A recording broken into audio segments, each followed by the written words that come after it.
കേരളത്തിൻ്റെ ചരിത്രം എന്തായിരുന്നു? കേരളത്തിൽ തിരഞ്ഞെടുപ്പ് നടക്കുമ്പോൾ അധികാരത്തിലുള്ള മുന്നണി പരാജയപ്പെടും, പ്രതിപക്ഷത്തിരിക്കുന്ന മുന്നണി അധികാരത്തിൽ കയറും. ഇതായിരുന്നു പതിവ്. ആ ചരിത്രമാണ് ജനങ്ങൾ തിരുത്തിയത്. ആ തിരുത്തൽ ശരിയായോ എന്ന വിലയിരുത്തലിൻ്റെ അവസരമാണിത്. അത്തരമൊരു വിലയിരുത്തലിലേക്ക് കടക്കുന്നവർ ഈ 5 വർഷത്തെ കാര്യമാണ് സാധാരണഗതിയിൽ പരിശോധിക്കുക. 5 വർഷത്തേത് പരിശോധിക്കാം. വേണമെങ്കിൽ ഒരു 5 വർഷം കൂടി പുറകിൽ പോയി 10 വർഷക്കാലത്തെ അനുഭവം പരിശോധിക്കാം. നമ്മുടെ നാട് ധാരാളം പ്രവാസികളുടെ നാടാണല്ലോ. കേരളത്തിൽ തന്നെ ഏറ്റവും കൂടുതൽ പ്രവാസികളുടെ ജില്ലയാണ് മലപ്പുറം ജില്ല. നമ്മുടെ സഹോദരങ്ങൾ ഇവിടുന്ന് പോകുമ്പോൾ നാട് എങ്ങനെയാണ് നിന്നത്, അതിൽ നിന്നൊട്ടും മുന്നോട്ട് പോയില്ല. അവർ പിന്നീട് ഇങ്ങോട്ട് വരുമ്പോൾ, ഇടയ്ക്ക് നാട്ടിൽ വരുമ്പോൾ അവർക്ക് തീർത്തും വ്യത്യസ്തമായൊരു അനുഭവമാണ്. അവർ ജോലിയെടുക്കുന്ന സ്ഥലം, താമസിക്കുന്ന സ്ഥലം വലിയ തോതിൽ വികസിക്കുന്നു. ആധുനിക ലോകത്തിൻ്റെ വികാസങ്ങളുമായി നേരിട്ട് പരിചയപ്പെടാൻ അവർക്ക് കഴിയുന്നു. നാഷണൽ ഹൈവേ ഇവിടെ യാഥാർത്ഥ്യമാകുമെന്ന് ആരെങ്കിലും കണക്കാക്കിയോ? ഇപ്പോൾ കുറ്റിപ്പുറം കഴിഞ്ഞ് കോഴിക്കോടേക്ക് പോകുമ്പോൾ എത്ര വേഗതയിലാണ് ഇപ്പോൾ തന്നെ എത്തുന്നത്. അത് പൂർണ്ണമായാലുള്ള അവസ്ഥ ആലോചിച്ച് നോക്കി. കേരളത്തിൻ്റെ ശാപമായിരുന്നില്ലേ ഇതൊന്നും നേരെ ചൊവ്വേ നടക്കാത്തത്? LDF അധികാരത്തിൽ വരുമ്പോൾ ഇതെല്ലാം കൃത്യമായി നടക്കണമെന്നാണല്ലോ ജനങ്ങൾ ആഗ്രഹിച്ചത്. അതിനുതകുന്ന നടപടികളാണല്ലോ LDF സർക്കാർ സ്വീകരിച്ചത്. ജനങ്ങളുടെ അഭിലാഷത്തിനനുസരിച്ച് കാര്യങ്ങൾ ചെയ്യാനാണല്ലോ സർക്കാർ സന്നദ്ധമായത്. നമ്മുടെ നാടിൻ്റെ റോഡുകൾ, പാലങ്ങൾ, ഫ്ലൈ ഓവറുകൾ, ഓവർബ്രിഡ്ജുകൾ എല്ലാം എത്ര മനോഹരം, എന്ത് മാറ്റം! ആളുകൾ ഇതല്ലേ കുതിച്ചത്. ആ തലത്തിലേക്ക് ഉയരാൻ നമുക്ക് കഴിഞ്ഞില്ലേ? അതിനിടയാക്കിയത് എന്താ?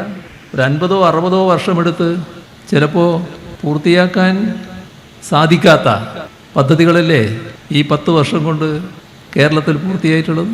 2021 5 വർഷം 50 അല്ല 62,000 കോടി രൂപയുടെ പദ്ധതിയാണ് നാട്ടിലേറ്റെടുത്തത്.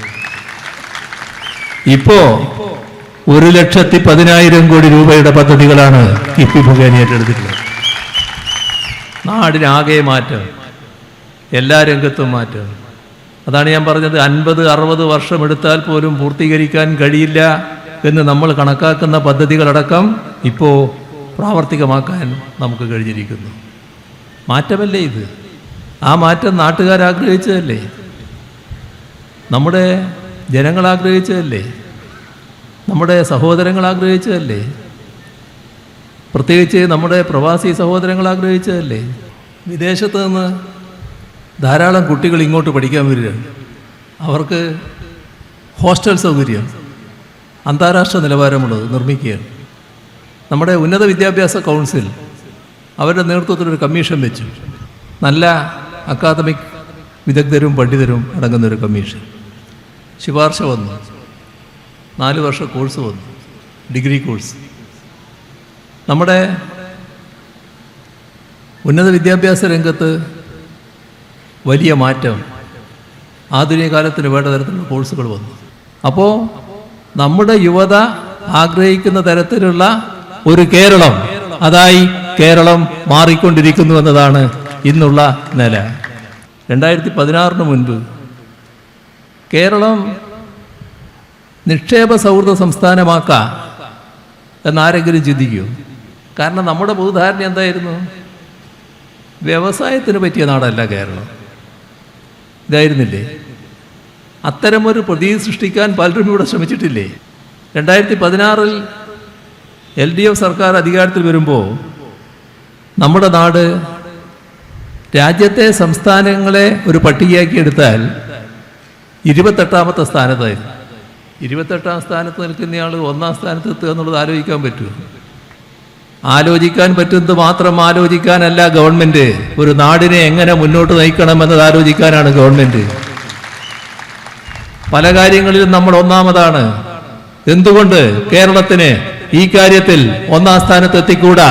അങ്ങനെ ഒരു ആലോചനയിലേക്ക് LDF സർക്കാർ കടന്നു. തെരഞ്ഞെടുപ്പിനെ ഞങ്ങൾ നേരിടുകയാണ്. നല്ല രീതിയിൽ LDFനെ ജനങ്ങൾ സ്വീകരിക്കുമെന്ന് തന്നെയാണ് ഞങ്ങളുടെ ഉറച്ച വിശ്വാസം. ഇവിടെ നിങ്ങൾക്ക് സുപരിചിതനായ, നിങ്ങളുടെ വീടുകളിൽ അംഗത്തെ പോലെ സ്വീകരിക്കാൻ കഴിയുന്ന ഡോക്ടർ കെ ടി ജലീൽ തന്നെയാണ് ഇത്തവണയും സ്ഥാനാർത്ഥിയായി വന്നിട്ടുള്ളത്.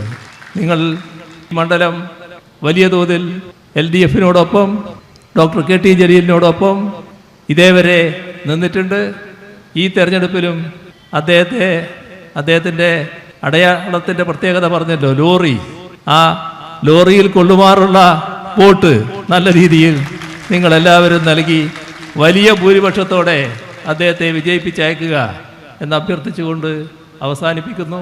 നിങ്ങൾക്ക് എൻ്റെ അഭിവാദ്യങ്ങൾ. Do you know where India's best steel windows and doors factory is located? How many of you know that it is in Malappuram, the land of football? Vertec is the first company which introduced steel windows and doors as a brand in Kerala. Today, Vertec has grown so big in the industry as a producer and manufacturer of steel windows and doors. Vertec Industrial Park, India's best quality steel windows and doors.